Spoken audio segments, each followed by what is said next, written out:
Hello, friends. Welcome to Grade School Friday. Excited to be with you guys. It's AMA hour. It's whatever y'all want to talk about in the big, wide, wonderful, weird world of color grading. Get your topics, get your questions ready. I'm here for you guys. It's going to be a great session. My buddy Annie's here with me. What's going on, Annie? Hi guys, I was just telling Cullen it's festival season over here, so I've been seeing movies. Have you guys seen The Mastermind, Kelly Reichardt's new movie with Josh O'Connor? Great movie, art heist, but not in the way you expect. Check it out. Art Heist. Let's go. Yeah, Annie's all up in the movies. I'm jealous. I've still got to go check out One Battle After Another. I haven't even seen that. Me neither, actually. I need to see it. Yeah, we've got like it's a short drive for me to LA to go see the VistaVision prints and all that stuff. I don't know what the hell I'm doing with my life. I got to get it together, guys. You need to reprioritize. Seriously, reprioritize. Those kids can take care of themselves for whatever the 6 hour round trip it would be to go up there, watch that movie, and come back. Who's in the chat? Say hello. Who's here? Okay. Looks like we got a lively one. Okay, Chad's here. Tim's here. Okay, it's a party. It can start. Cool, guys. So I'm excited to be with you guys. I know we've probably got some fun stuff to talk about, at least on the logistical kind of reproduction side of things with this 20.2.2 update, which I did just flip back over to, so we can talk about that if anyone's curious. And yeah, get those topics, get those questions ready. Let's party. I want to know what's on y'all's mind. Annie, do we have anything yet? We do. Cole asks, can we get some clarification on output color space in the new Resolve update? I've seen some people on Mac switching to Rec 709 Scene and some people staying on Rec 709A. Okay, cool. Yeah, so I figured that one would come up. I will tell you guys this. Let me get my reference monitor turned on here and get a couple of the things where they belong in my windows and stuff, and let's take a look at Resolve. So I will tell you all this. I am aware of this update, and I can walk you through what it is in the abstract. I have spent like approximately 5 seconds actually using this in my workflow, but we can take a look and see what's what here. So let's take a look at Resolve World. Oh, come on, Resolve. Do your thing.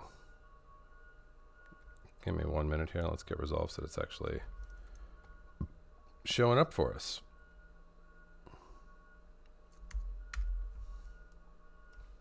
There we go. You guys should be able to see that now. Oh, and I need my circle thing.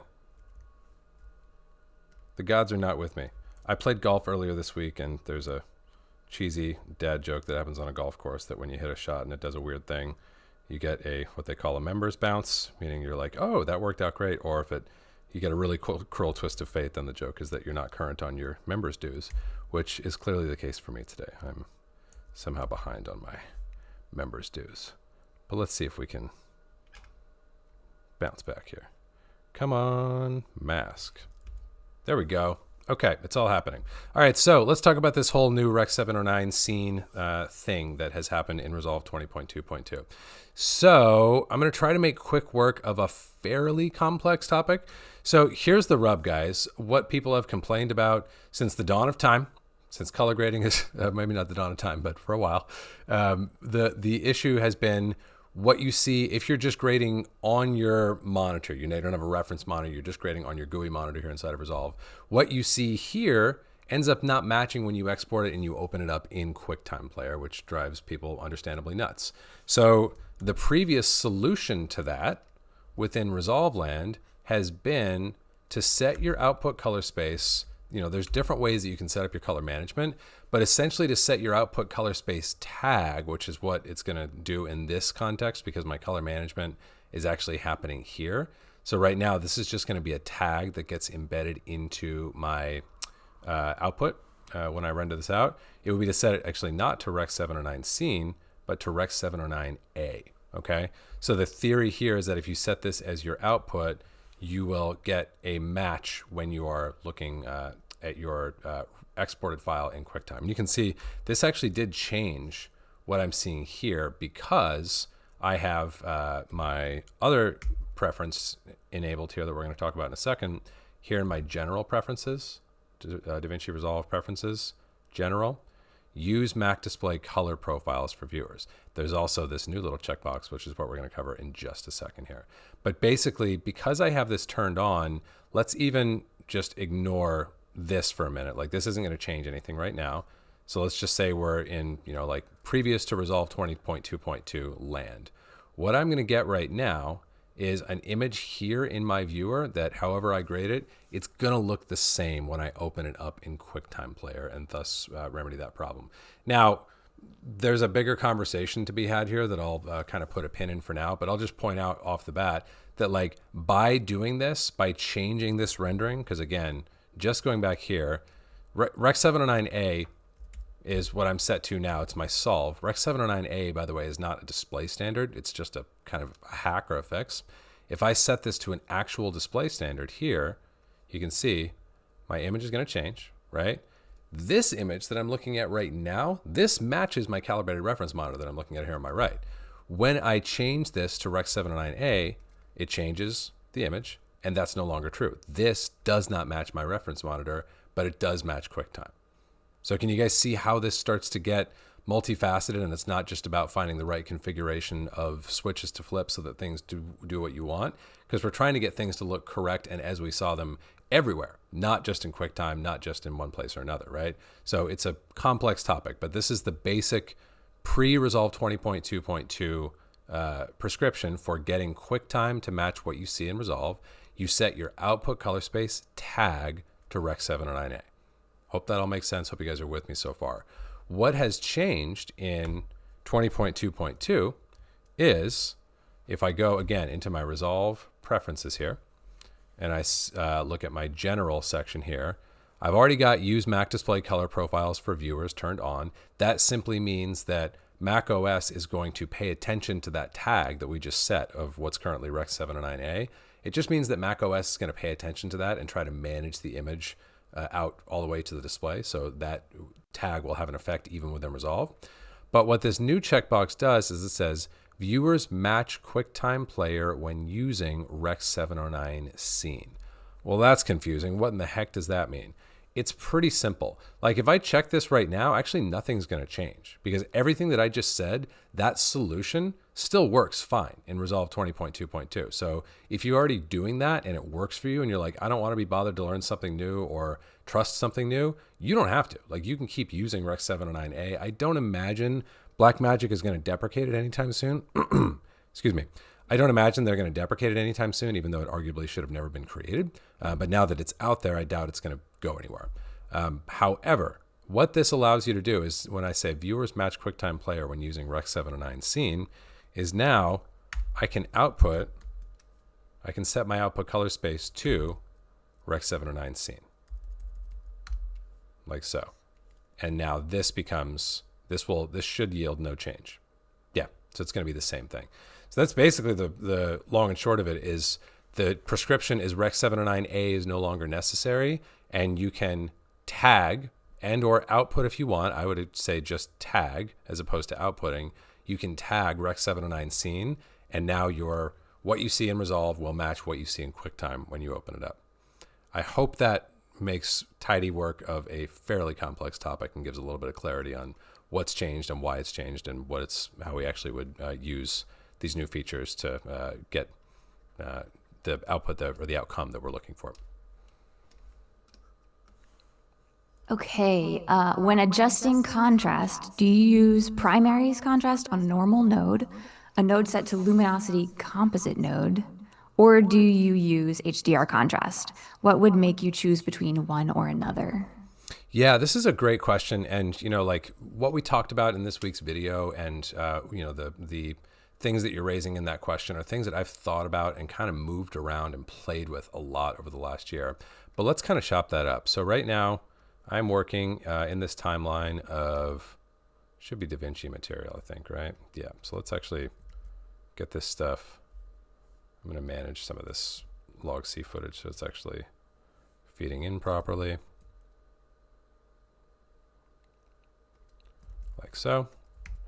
And if we think about the question of basically like, if I put a really broad lens on it, the question is like, all right, how do you adjust contrast? What's the best way to adjust contrast, or how do you choose which contrast tool to use when you're grading? Let me reset this fusion composition and let's take a look here. So I also, before I forget about it, I want to set this back to Gamma 2.4 because I don't need this to match QuickTime. I don't care if it matches QuickTime. That's a whole other topic we can dive deeper into. But what matters more to me is that this matches the display standard that I'm targeting on the right and that I see on the right. Okay, so I'm going to hit this, and now I'm going to get a better match there. So let's talk about contrast. Now let's actually break into my template node tree. So we've got the template node tree, and there's different ways we can think about adjusting contrast on our image. Let's go to something. Let's go to something where we got to show up, where we got to do something. This is very much to do with that image. Just is kind of all set right out the box. Let's look at this one. So we're gonna do the same thing. We'll go to our tree here, and we're gonna do kind of the flow that we talked about in this week's video. You can go check it out if you haven't already. I'm gonna go to my HDR tab, and I'm gonna use my global offset. This is one way to get proper photometric exposure. Bonus points to anyone who knows what photometric is. I know y'all are out there, especially my CCA alums and other folks who've been here on the channel for a while. Photometric just means does what a camera does what light does. So if I make this adjustment of 1.9 stops, that's going to be the same adjustment as I would have gotten if I had opened the lens by 1.9 stops, if I had the ability to work in such precise increments. So we're going to open up exposure, and now we need to adjust contrast, right? So how are we going to adjust contrast? Well, I can tell you of the candidates that you listed, one of them being contrast within the HDR palette, that for me is a no. So the only thing that I will touch in the HDR palette here is the global exposure slider. My eye just doesn't like anything else in the HDR palette. It just tends to feel weird to me. Like sometimes you get away with it and it feels okay, but for the most part, these adjustments, especially when you get into adjusting these tonal ranges here, it just feels weird. It just kind of feels laid on top of the image and not innate of the image. So I avoid it because I think there are better options. So if we scratch that off our list, here are the things that I would consider for my baseline contrast adjustment when I'm grading. The first would just be contrast and pivot. That's what we talked about this week. I've already got my pivot set to the middle gray point of the space I'm working in, which is DaVinci Intermediate. So as soon as I go in and I adjust my contrast, it's going to be pivoting around middle gray, meaning that exposure will not change. It's just going to adjust contrast. So that's one really clean, simple, effective path for adjusting contrast. Now, guys might already know about this, but if I go to my project settings and I go to my general options, I've got the option here to use S-curve for contrast or not. And actually, if I just crank this curve up a little bit, we can probably see the difference, like in some of these darker areas of the image when I turn this on. So check this out. It's pretty slight. Might be easier for us to graph the difference, but basically use S-curve for contrast means that we are not going to be clipping anything out when we're grading. All right. So that would be one option, is contrast pivot, either with S-curve for contrast turned on or off. It's dealer's choice. That's something you are going to have to play with to sort of figure out for yourself. So that's a variable even within the contrast pivot solution that I do tend to like. Now, the other thing you can do as an alternative or as a supplement to contrast and pivot is, again, something that we talked about this week, which is to actually manipulate your custom curves. Custom curves, like you guys have heard me say this before, at least many of y'all have heard me say it before, like God is a curve. Everything in color grading can be understood and expressed through some kind of curve. I love to think and work in curves. The only downside of this, the only reason I don't use this all the time exclusively, is because if you're drawing curves from scratch, it's not as fast as turning a contrast knob, for example. So that's really the only downside. But other than that, this is the best way to control the image. So again, as a supplement or as an alternative to the contrast adjustment that we just made in the prime node, I could look at doing something like this, where I'm going to lift up shadows and compress things a little bit and get some of that shape into the image. That's having a pretty minor effect, but you see what I'm driving at. And because I've already got this anchor point preset for that same 0.336 value in DaVinci Wide Gamut Intermediate, I can be confident that once again, I'm not adjusting exposure, I'm just adjusting contrast, in this case, in the low end of the image. So that's another way we could look at it. Now, another question that got asked, do you do contrast using luminosity mode? Well, let's have a look at what that would be. So for this, what I'm going to do is let's reset this curves adjustment, and let's reset this. Let's grab a still of what we just did. And then we're going to play with doing this contrast pivot adjustment in a separate node. Okay. So that was at like a 1.17 basically. So let's reset that so that we don't have to do anything weird with our exposure here. And I'm just going to do a separate node for a minute with, as was suggested, composite mode set to luminosity. That basically means you're going to get different interaction between color and your tonal areas than we were a moment ago. So we're now going to wipe to this other version, and you can see like this can change a lot or little depending on your image. In this case, what I'm getting fundamentally when I adjust with my composite mode set to luminosity is I'm getting less of a change in saturation. Like here's what we just did a moment ago using regular old contrast. Here's what we got using luminosity. So here's what I would say. I would not be afraid to do this if I wanted to have my contrast not move my colors around as much. What I have generally found after kind of doing the round trip and looking at lots of different options out there, sooner or later, whether you're talking about luminosity or whether you're talking about like a Y only contrast adjustment, like using your Y bars here in your primaries, sooner or later, a Y only adjustment can look weird. So I tend not to use it unless I have a specific reason to, where I'm like, hey, that's really like, maybe a scenario would be like, oh, I'm having to like really crank that contrast to get the image to a reasonable spot. And by the time I do, the saturation is absolutely exploding, and I don't feel like going in and having to manage that in a saturation node, for example. In that scenario, I might play with like, oh, maybe I can roll that contrast in using this luminosity blend mode, for example, and get a better result.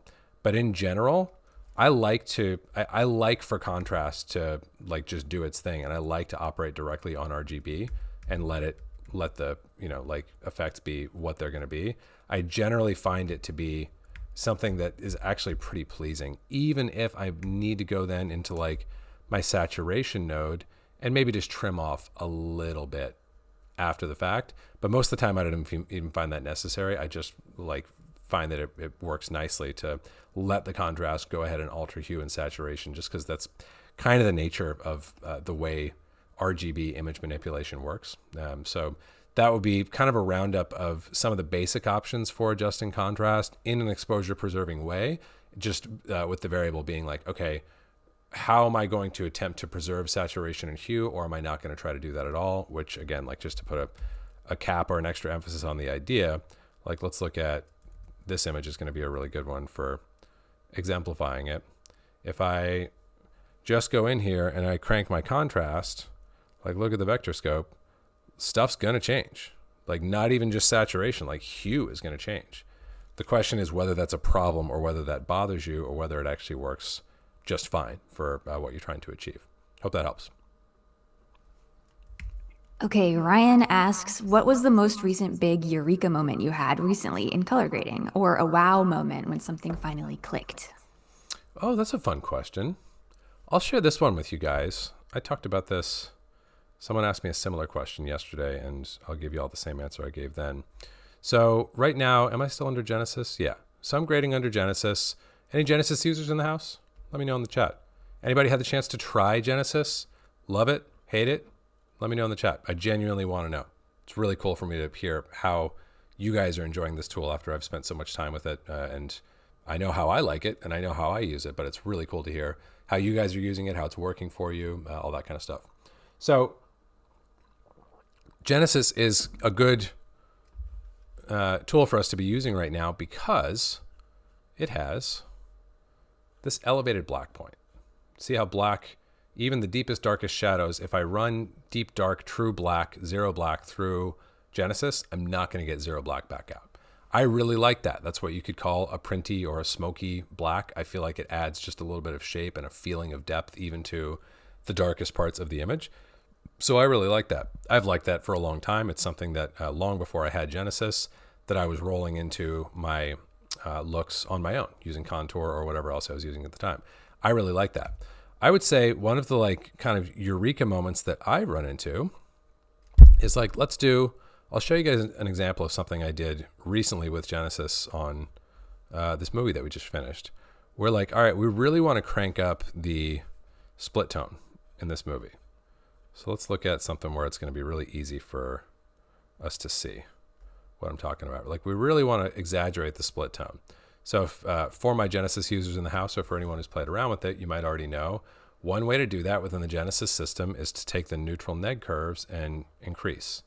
What that's generally going to do, depending on the stocks that you've selected, is you're going to get that warmer shoulder and that cooler toe that we often associate with a good split tone, compared to things being a little more neutral at the 0 point here.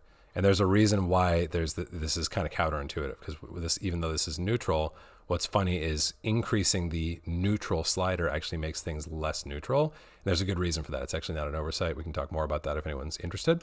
But, like, let's say this is, kind of the look that we ended up doing for this movie. We did this, and then we did like a good amount of pull as well. So we're trying to get more split tone and kind of like softer contrast to the image, okay?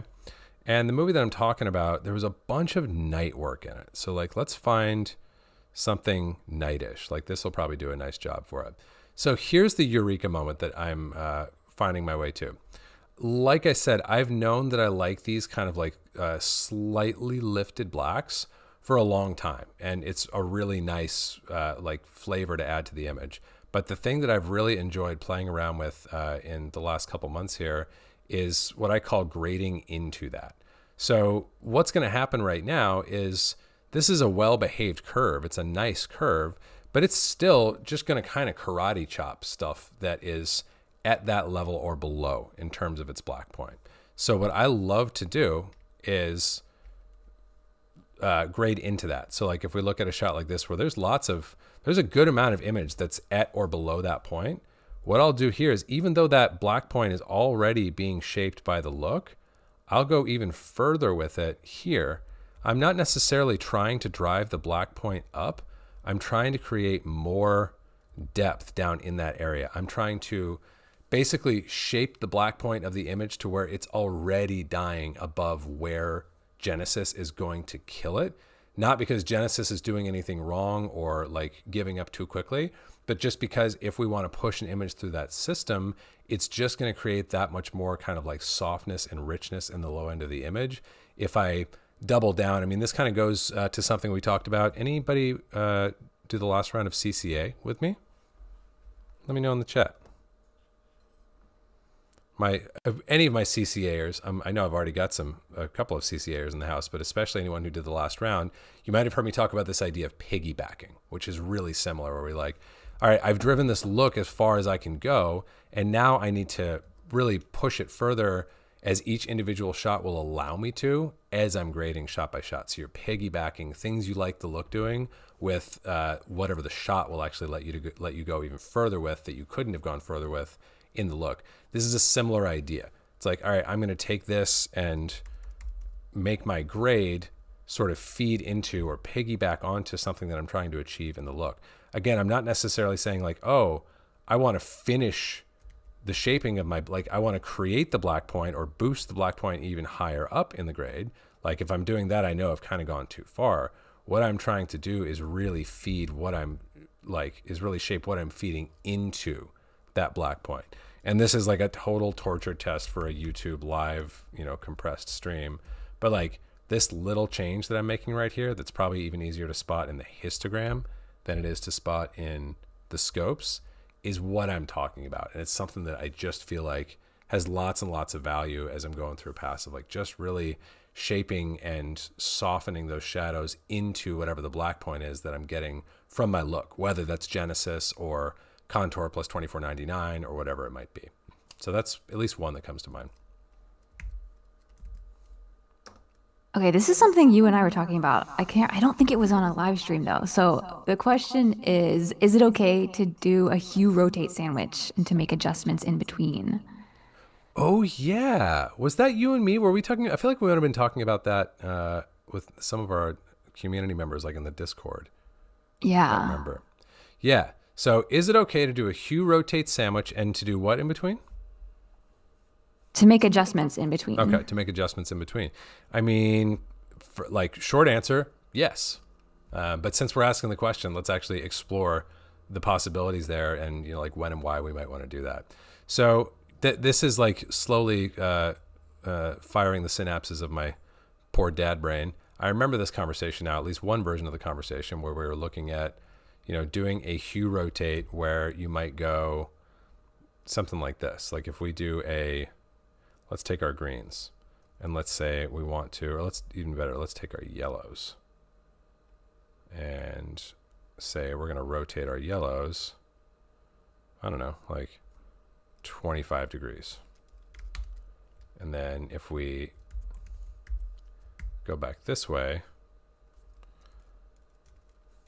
we will have to, I actually haven't done this in the wild. So let's look at how this will work. So this will take a second to set up, but we're going to say our bounds are 15 and 256 for our original rotation. And we are rotating within that range by whatever we said, 25 degrees. Okay. So if I still know how to math, what that's going to mean is that we are going to need to go, let's say 315. Our center point for this new adjustment, because we've just rotated negative 25, is going to be 290. So we need to say at 290, go positive 25 degrees.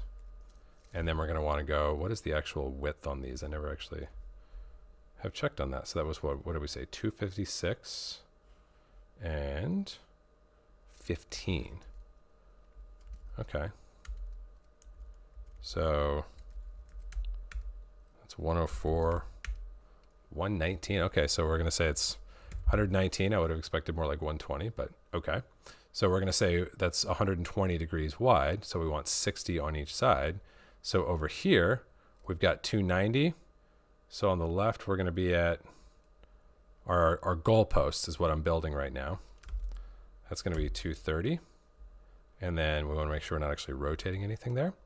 And then on the right, we're going to say, what was that? 290 plus 60. So that's 350. So over here, we're going to say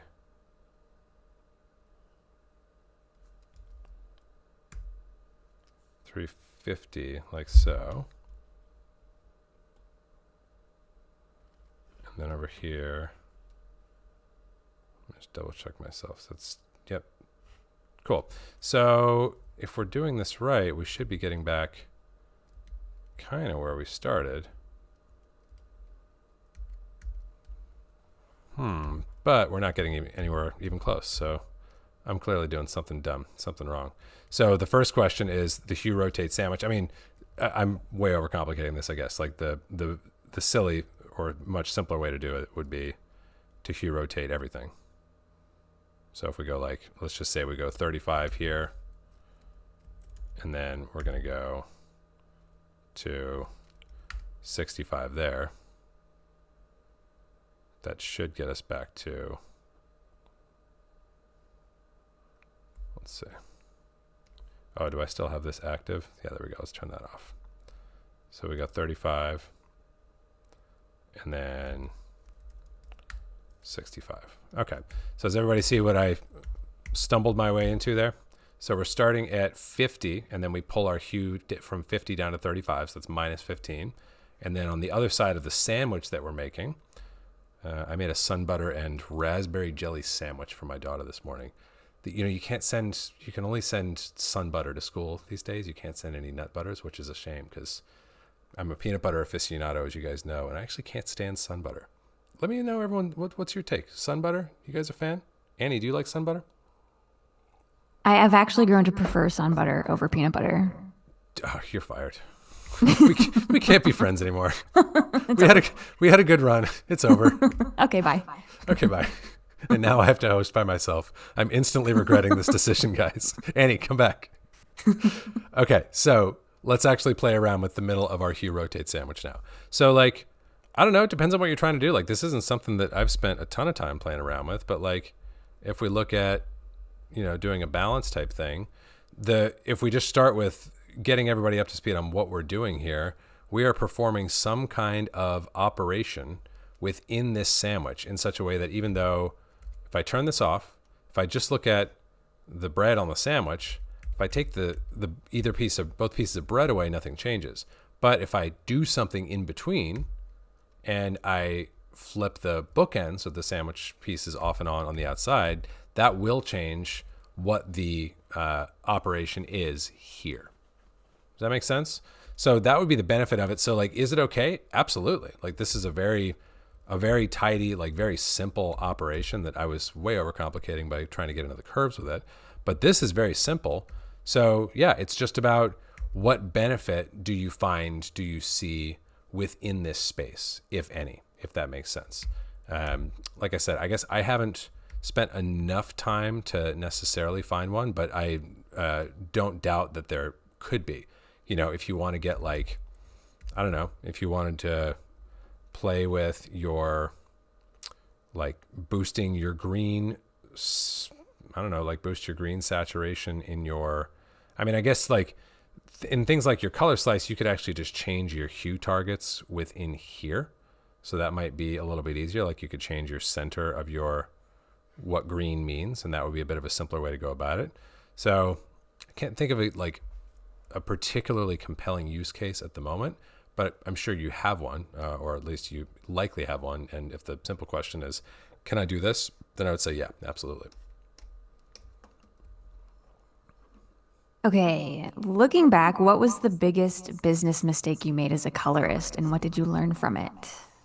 Oh, that's a fun question. Biggest business mistake that I ever made as a colorist. I'm going to give you guys the broad one. I like talk with the colorists who I coach about this in lots of different ways. It's like a big recurring theme of discussion that we have in those sessions. The biggest mistake that I made was thinking that someone was going to hire me for my skill. Like that sounds really cold to say. And you're like, well, what do you mean? Isn't that the only reason people get hired? Not in this business. In this business, you get hired if someone thinks that they can make money off of you. Like it sounds very cold, and I don't mean it like to be cold. Like as an employer now, I can tell you that's why I hire people. I'm like, we can make money together. That's the reason I'm going to pay you, is because I know that I can make that money, right? So it sounds cold, but it's really not as cold as it seems. It's just capitalism, I guess.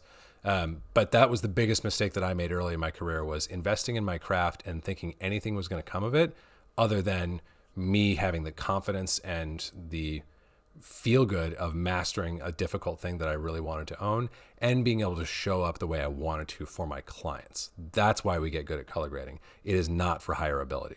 That will not help your hireability at all. Another way to think about that, I talk about this all the time too. It's kind of like a reel. Like, will a reel help you get hired or help you land a gig? Nope.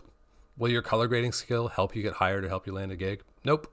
Those things will lose you gigs for sure. If your reel is non-existent or it's bad or it like doesn't have the things that the client is looking to check the box for, it could lose you that gig for sure. But it's not going to win you a gig. It's just like it's when you show your ID to the guy at the door when you get into the club, right? I don't know why that example comes up. I do not know the last time I went to a club, but let's pretend it was way more recently than it was. Like it's just a way into the room. Like it doesn't get you anything other than that. If you don't get into the club, then you can't do any of the fun stuff inside, but it's just a way to get into the room. So that's my broad answer that you can, like apply in so many different ways. But my biggest mistake was persistently believing, long after it was made clear to me that it wasn't true, that anyone ever was going to hire me for my skill. Hope that helps.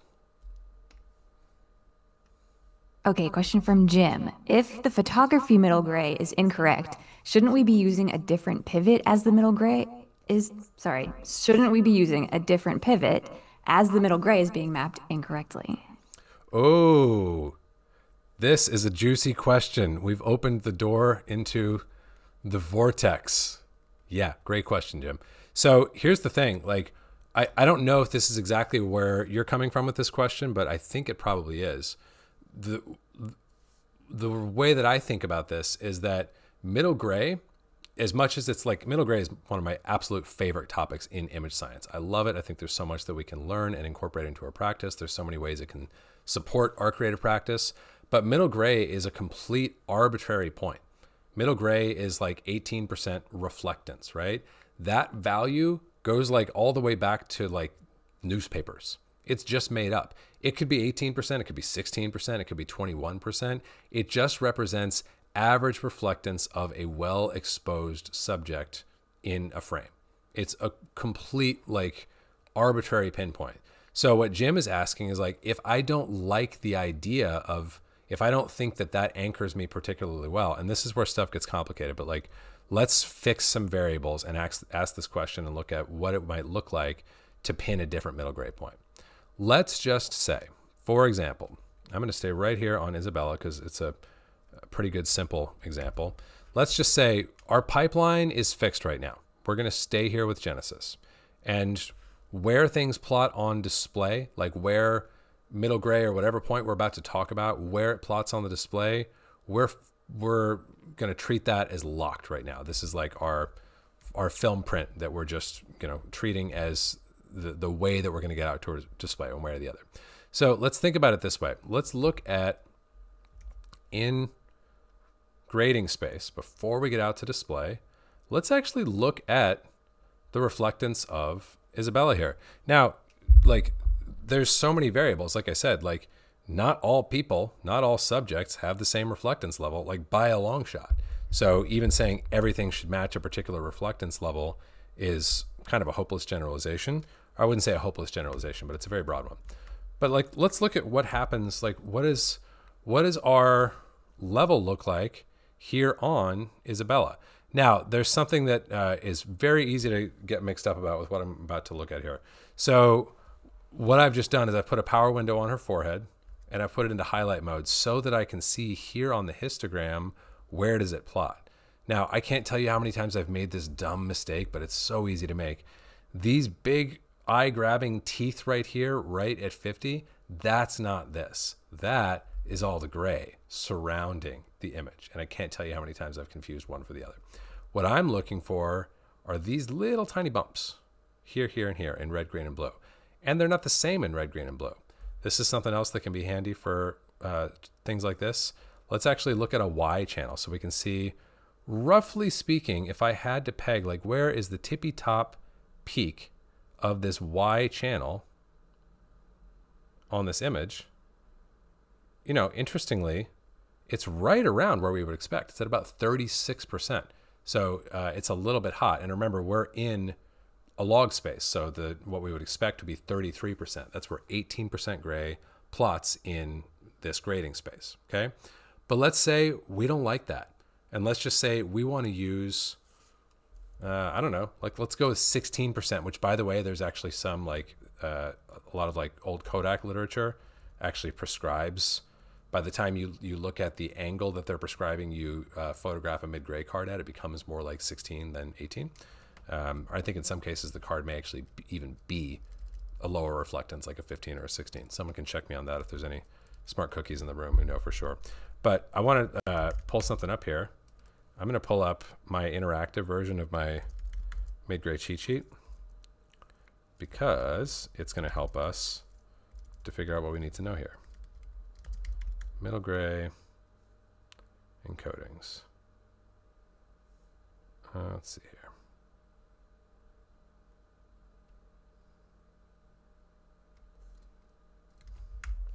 Almost there.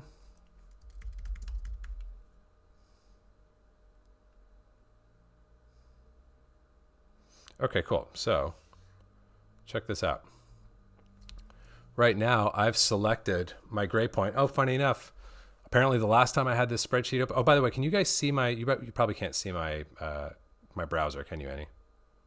No. Nope. Look at this. Let's fix it. Let's make it right. Okay, now you guys should be able to see this. And let me move this out of the way of my big dumb head. So, if we look here, this is like the raw data that ends up feeding into the middle gray cheat sheet, which most of you guys have. If you don't have the mid gray cheat sheet, there's a link to grab it in the description for today's video. It's basically a more viewer-friendly version of what we're looking at here that tells us, for a given linear value, where does that plot in the log curve for whatever it is, DaVinci Intermediate or ACCT or whatever it is.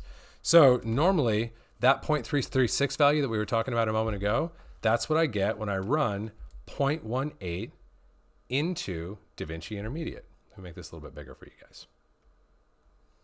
Okay, that gives me 0.336. What Jim is asking is, what if it's wrong? And really, the only rephrase I would make there is there's no such thing as wrong. It's just, does it work for you or does it not? So let's just say, if we go back to resolve for a second, or we'll go to resolve in our mind's eye. Let's say I'm looking at Isabella. I'm looking at the reflectance on her skin, the average reflectance on her skin. I'm looking at the way that that renders through my pipeline, and I think it's too bright. Like, that would be an example of it being quote unquote wrong because it's not yielding me the outcome that I'm looking for.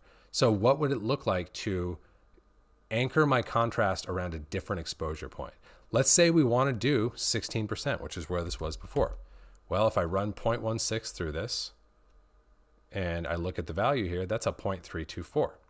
So the really simple sort of outcome of all this, what would I do to actually put all this together? Well, it's pretty simple. I would either by eye or numerically, if we're like in this scenario wanting to prove something out, I would set this to, let's look at this here. I'm going to expose her. Expose my subject to around 32%, like so. Again, I'm looking at the Y channel and kind of trying to get the peak of it to cross this reference level that I've put here. So now I've exposed her down to about 32%, or at least I've exposed this sad little window here. Now she's at about 32%. And now, if I want to contrast pivot around this point, just set my pivot to 0.324. And now I'm contrast pivoting around that point. Now this like looks like when we look at this image, like, yeah, really, but like, who would go for that? But you could totally go for that in like a particular grade in a particular movie. It just feels weird with like a balanced, like down the barrel, middle exposed test image like this. But this is a totally valid question to ask, and that's why I was like game to kind of explore it with you guys. Like, this is a totally valid thing to look at. And again, the kind of practical steps that I would look at following would be probably more like this. Look at your image through your chosen pipeline. Like, you have to kind of lock in your pipeline and say, for now, I'm not going to mess with that. So maybe that's Genesis, maybe that's 24.99 plus a look that you like, whatever it is. Look at your image through that pipeline. And if the fundamental thing is, I don't like where they're exposed, or I don't want to expose them to 18%, get happy with the exposure. That's the very first thing, even before you start messing with anything else. Get happy with that exposure. So let's say for me, setting any numbers Helen, aside. we're still seeing just your spreadsheet. Oh, geez, thanks. I got to get tabable here. Okay, so I'm back in Resolve now. So rewinding for just a minute here. I was looking a moment ago at exposing Isabella down to, let me turn this window back on here. I was looking at exposing her down so that she's hitting right at this reference level on the histogram. Okay, so I exposed this down in such a way that, where are we? Here we go. I exposed it down so that this Y channel is hitting right at that reference level. Okay, but going back to putting this all together, making a simple practical application of this idea, the way I would approach it is this. Step one, get happy with your exposure. Get visually happy with your exposure through a locked pipeline. Like, decide a pipeline, lock into it. Don't treat that as variable for the time being. And then get happy with your exposure. So let's just say, for sake of argument, for this shot, it's something like this. I'm like, hey, I like this. Like, this is where I would like my exposure to be. Now what you can do is what I was just showing a moment ago, where we're going to go in and we're actually going to measure what is the reflectance of a well-exposed subject by my definition of well-exposed. You guys follow what I'm saying? Like, I'm just going to look and see, what have I exposed her to? And you can see if I look at my scopes here and I do a highlight mode, again, in grading space, I've exposed her to around, this is a good trick, this reference level thing, I bet that's going to be around 33%. Okay? So in this case, I've landed in a very boring, exactly where you would expect place, but that's not always going to be the case. So that's the first thing I'm going to look at. And then I'm just going to look at, okay, if that level is at 33% and I like that exposure, that means that I'm going to want to set my pivot to match that. Similarly, if it's somewhere totally different, like if it's, let's say it's, like quite hot like this, same thing. Let's look at where that's plotting in my grading space. Like, that's now up to, like 45 or so. let's say I dig that, we're up at 45%. What I'm going to do is set my pivot to 45%. And now my contrast adjustment will pivot around what I've decided is the exposure level that I like, which, comes back to probably somewhere around 20. That's probably around 20. No, that's more. DaVinci Intermediate. Yeah, that's way more. My in-brain conversion to intermediate curves is way off. Yeah, so that's like a whatever, like a 50% reflectance level. That's a big jump in linear to get to this kind of value in DaVinci Intermediate. But I hope that gives you you don't even need to be, I'm sorry, I'm back on my, you guys can't see them, but I'm back on my Excel spreadsheet here, but we don't even need to look at that. The simple prescription, math-free, like spreadsheet-free, is just to expose your subject to the level that you like to see them at, measure what that's at, and then set your pivot to that percentage value. Hope that tidies, or that puts a bow on that complex mid-depth dive into color science. Okay, is it common or useful workflow to match the whole sequence's exposure or contrast in black and white and then work on color? Common, I think, is probably a tough thing to say yes or no to, but that sounds sensible to me.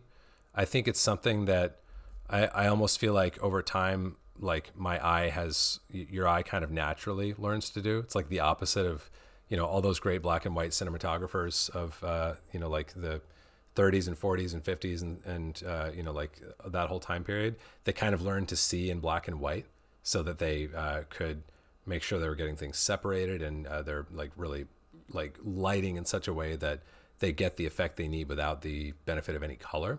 So it's almost that same thing. Like I do feel like there's a module in your brain that maybe strengthens as you grade, where you are sort of seeing things in black and white.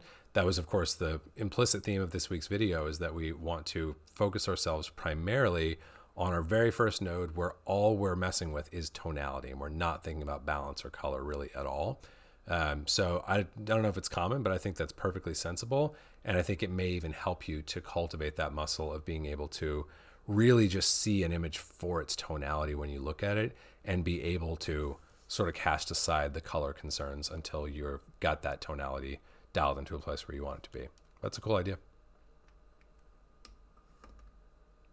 Okay, could you talk about using gamma in linear as a contrast adjustment? Is there a way to do this that pivots around middle gray? Ooh, we're getting to go kind of geeky today. I'm down. I'm into it. Yeah, so short answer to that last question, is there a way to do linear gamma while preserving mid-gray? No, at least not with Resolve native tools. Here's what you can do though, and it's something, let's see if we can kind of like mock it up in Resolve native tools. What you can do when you're in linear, so I've just flipped this node into linear. And to speak to the first part of the question was, can we talk about using gamma in linear as a contrast adjustment, which is what we're looking at now. And you guys can see I am adjusting the contrast of this image using just this gamma wheel. And as the second part of the question speaks to, we're not preserving contrast. So that's kind of like the thing that we want to see if we can do anything about here. So one way that we can solve this, that like this is not a production ready solution, but like the simple way to do this would be, you're already in linear, you've got gain right next door. So you could look at, like if you had DaVinci wide gamut gray, even as I'm like cooking up this workflow on the fly. So let's see if this makes any sense. So can I crop in my node sizing? Probably not, but what I can do, let's do this.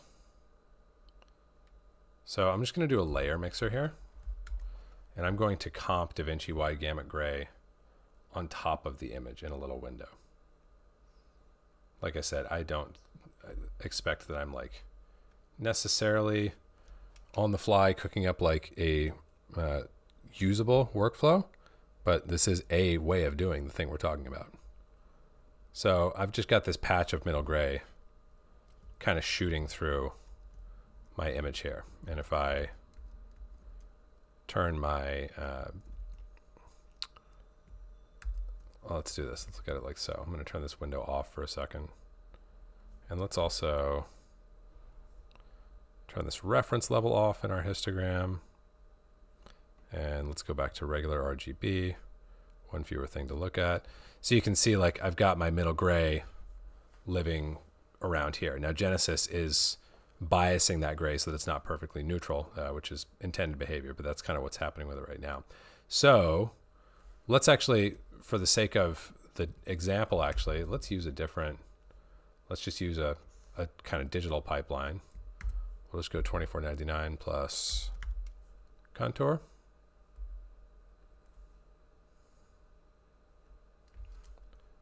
And grab a look.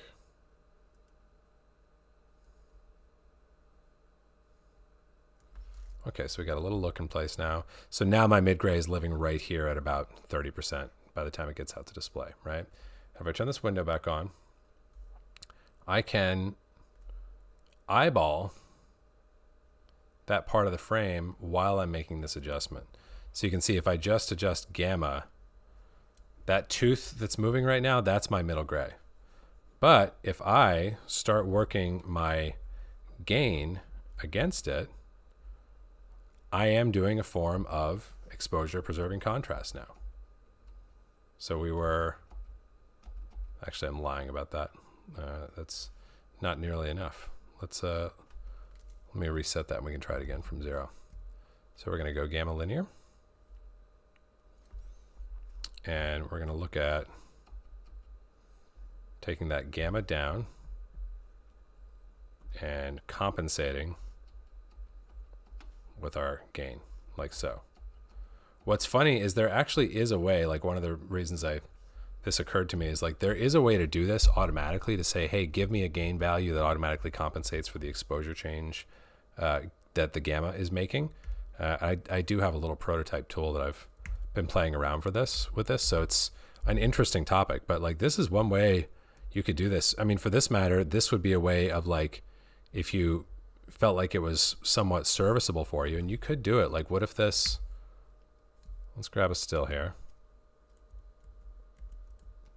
You know, what if this was living at your timeline level, like so?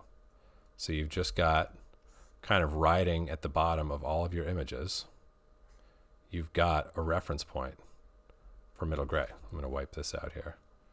And you're just, you know, like looking at that as you're grading through everything. You could use almost anything and just figure out, okay, what am I going to use to preserve exposure while I'm adjusting contrast? And, you know, that could be interesting. You could even do it with like, if you wanted to bring lift gamma gain back to life, like let's say we're going to go with our lift adjustment. Oh, actually, I take it back. This would not work. This needs to happen before the grading that you're doing. So you would need to have this like maybe you could do it right at the clip level. You could do it in a group pre-clip level, but you would need to have that stacked gray adjustment beforehand, obviously, because we need to see it change.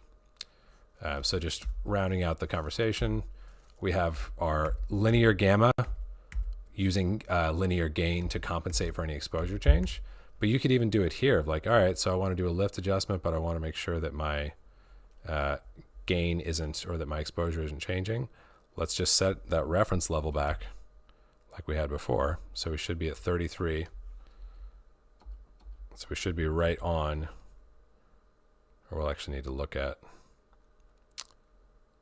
lining this up to the actual position of our mid-gray, because now we're looking at it through the display transform. So let's say that's going to be about a 38. So now, as I move away from it, I can see that reference level that I need to get back to. So I could say I'm going to go lift up, and then I'm going to use gamma to compensate, for example. So that would be even a way of like, not necessarily like completely reviving lift gamma gain into something that is easily exposure preserving, but this isn't a totally wacky idea. You could kind of play around with this. But going back to the gamma and gain thing, gamma is indeed a totally valid way of adjusting contrast for your image in linear, and You could look at using gamma and combining it, using linear gamma and combining it with linear gain, and to set up something like I've got right here to allow you to preserve exposure while you're using it as your preferred contrast method. Hope that is interesting anyway. All right, we got time for a couple more because we got a bit of a late start. Okay, in your last podcast, you talked about splitting up parts of your grade into different stacks. Your guest mentioned having his difficult selections as the first thing. What are your thoughts on that? Yeah, so that's the node stack layers thing that we can set up here in our project settings. I'd love to hear from you guys. Actually, I'm going to put Annie on the spot. Have you started using these at all? I have not. I'm not anti node stack, but I'm wary. Yeah, I can't quite, I'm kind of there as well. Like, I just can't quite make it work in my brain yet. And really, probably all that needs to happen is I just need to commit to it for one project and be like, all right, maybe it'll feel weird all the way throughout. Maybe it'll suddenly feel amazing, but there's no way to know until I commit and give it a try. But what we're talking about here is this node stack layers option here within project settings, general, color. And what Walter mentioned when he was on the podcast that he likes to do his basic stuff in layer 1 and his more complicated stuff in layer 2. Like, as a conceptual argument, I really like that. It makes a lot of sense to me. I just haven't been able to quite make sense of it. And I think part of it too, that some of you guys may be able to relate to, is like navigating through these things, navigating through the sections of the node graph even before they introduced this was really tricky unless I'm on the advanced panel at my office, which is not every day by a long stretch. Navigating through it in any other way, like here at home, I've got my Stream Deck and I've got a mapping that does a pretty good job of it, but adding more pieces to it makes it more complex. Let's put it that way. So, let's say we did I'm just going to use the word tertiaries because I don't get to use it all that much. But like if we have that, this would be the setup is like, all right, I'm going to do just like nodes like the ones we were talking about in this week's video. Like I'm going to do my prime node where I'm going to do exposure and contrast, and then maybe my balance, maybe a saturation node. And then from there, we'll break out into secondaries over here. I love that idea. The main thing that I don't love, other than just the, like needing my brain to kind of update to it, is I don't love having to click to move in between those sections, which right now with my setup here at home, I would need to do. I mean, you can see I've got my toggle set up to take me between the main branch of the node graph and the timeline level of the node graph. This is the Stream Deck setup I was telling you about, although you can even see here it's being a little finicky on me. But not having a keystroke accessible for that makes it a harder sell for me for sure, just because it's going to be a significant speed bump in the grading workflow. But I definitely think conceptually it makes great sense to have some sort of system for dividing things into separate chunks. Okay, could you summarize some waveform and scope issues and setup? Summarize some way, like maybe some common culprits for things that people get wrong or set things up wrong, or maybe just summarize like the parameters of setting these things up right. I would say the first option, maybe some common issues. Okay. Yeah. So, I mean, I think like a couple of the common ones that come up for me, let's pick on the vector scope for a minute. So the vector scope, there's lots that come about. Let me see if I can give you, let's do 3. Let's come up with the top 3 on the fly, or 3 of the top issues that I see with vector scopes or the way that people rely on them when they're grading. Number 1, the vector scope is not a magical thing that can always predict the way something feels. It just gives you like a metric for what it's actually doing. So an easy example of this would be like, we'll use contour for this. And I'm going to look at, actually we can even just use our color slice. So check this out. I want to make the reds of mom's sweater and the kids' jackets and respective vest here feel richer. So if I go up on my red density, like that's going to make them feel richer. And if I also want to go up on my red saturation a little bit, maybe, like we can see the net of this op is going to be a much richer saturation level, like a feeling of more contrast, right? And it happens to be fairly subtle in this case, but if you look at the vector scope is actually telling me I'm losing red saturation, just because the way it calculates saturation and distance from the middle, which is what saturation is indicated by in the vector scope, that doesn't always align with like what we see and what we like. So like this to me feels like a richer red, even like a more pure red, if we want to put it that way, but it doesn't necessarily cue that way in the vector scope. That's maybe the first one. The next one that would come up for me would be, like this is not even vector scope specific. This is all scope specific. That's a bit of a tongue twister, and is probably the most important thing for scopes that many of you guys have probably heard me say before. I don't use scopes to tell me what to do. I use scopes to tell me what I am doing.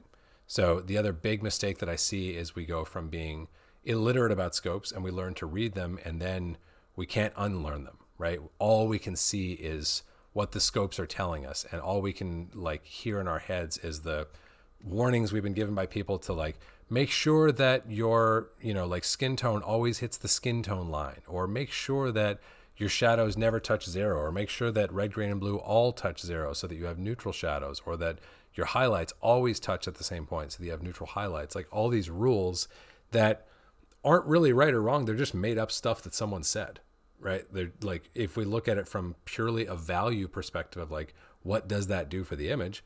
Well, it depends on the image and it depends on what the person's trying to do, right? It's not that they're wrong. It's just that they're made up, like, so that's the biggest one with scopes, is always remembering I'm not trying to rely on my scopes to tell me what to do. I'm trying to rely on them to tell me what I'm doing.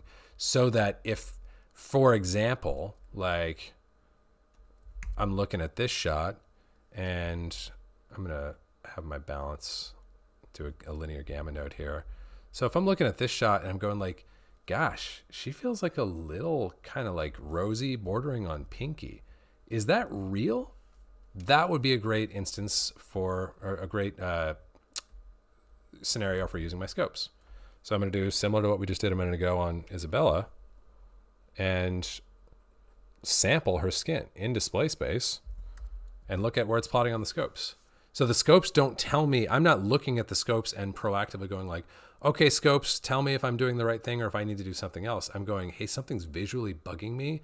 Scopes, what can you tell me about what I'm seeing? Is there any substance to what I'm seeing? And in this case, there is. Like we're skewing reddish, and there's this sample is falling too far to the right of the skin tone line.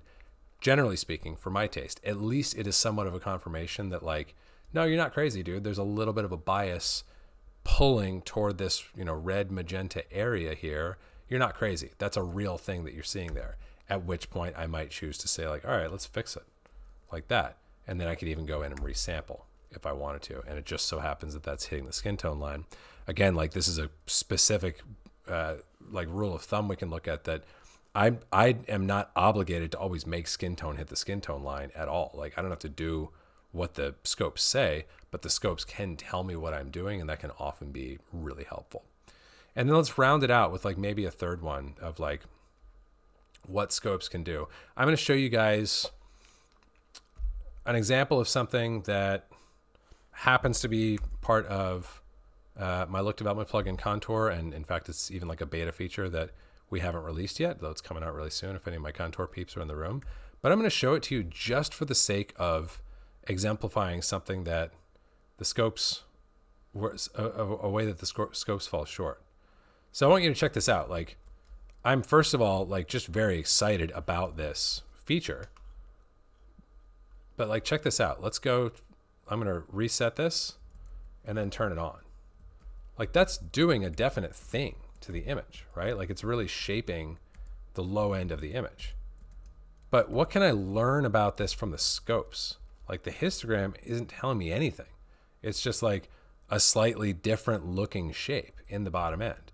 So that's the other thing to just keep in mind, is that like scopes are very simple measurement devices. Like they only measure things in one dimension and not with endless resolution, right? So like there are adjustments that you can make and things that you can do that aren't going to show in your scopes as anything as significant or as problematic or as like, oh, that's perfect, you nailed it. there's a whole, like most color grading operations you're going to perform are not going to have like a hard pass or hard fail going by the scopes, even like any rule set you come up with your scopes, for your scopes, I should say. So that's the last thing I would emphasize, is that like scopes are, that's the other like reason for emphasizing scopes can sometimes tell you what you're doing. They're not going to be very good at telling you what to do because they don't see very well. You know, like I've just made what to my eye is a huge adjustment to this image, to the look and feel and taste of this image. Meanwhile, the scopes are going over there like, what happened? Like they don't even notice it. You know what I'm saying? So that's maybe a third one to look at that, again, is like, not to dog on scopes, but it's just to like appropriately lens what they can do for us. There's all kinds of stuff they can't see, can't measure, won't notice, and that it falls to us to either see and fix if it's a problem, or see as an opportunity and seize if it exists, that the scopes are not really going to be a big part of that process with. It's all going to be about our eye and about, you know, like how we get to something that looks and tastes and feels really good in the actual image. Hope that's a roundup, a couple of good thoughts on scopes and how they work and how we can use them to our advantage and let them help us and not harm us, and let them lower our stress and increase our efficiency instead of the other way around, because I've definitely experienced it both ways. All right, my friends, good sesh. Good to see you guys. Always fun hanging out for Grade School Friday. I don't think I have anything fun or new to announce to y'all for the moment, other than love hanging out with you guys. Great sesh. Love talking about color stuff with y'all, and excited for what we got coming up. We got some a new video coming out next week, and more sessions coming up for grade school in the future. So I hope you guys have a great rest of your Friday, great weekend, and I'll see y'all soon.